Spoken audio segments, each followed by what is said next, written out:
Ағаларымыз насылдың демалысқа балғара жіберейік, иә? Демалыстарымыз не болады?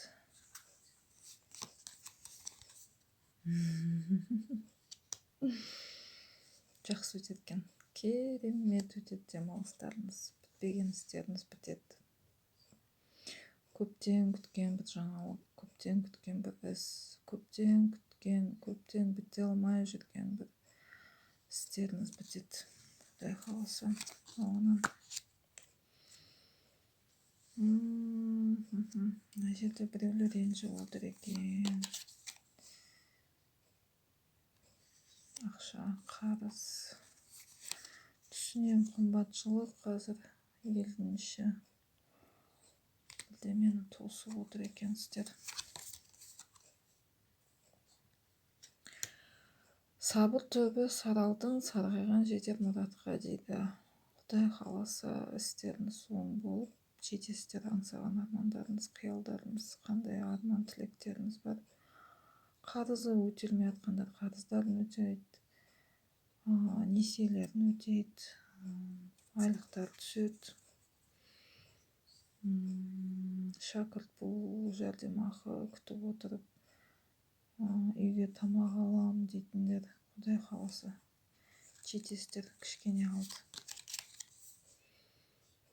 Бәрі әділдікпен, бәрі оңмен шешіледі.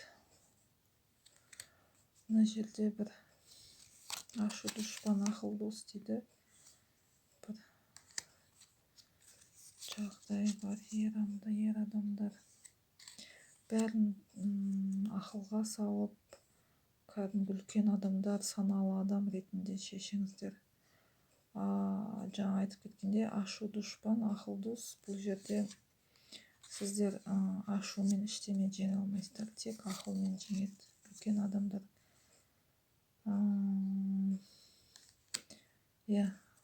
Ақыл парасаттылықтарыңызбен, данышпандықпен жеңу керек. Бұл жерде күшке салу, білекті бірді жығар, білімді мыңды жығар дейді. Салқынқандылық танытыңыздар іс-әрекеттеріңізден. Сол кезде жеміске жетесіздер.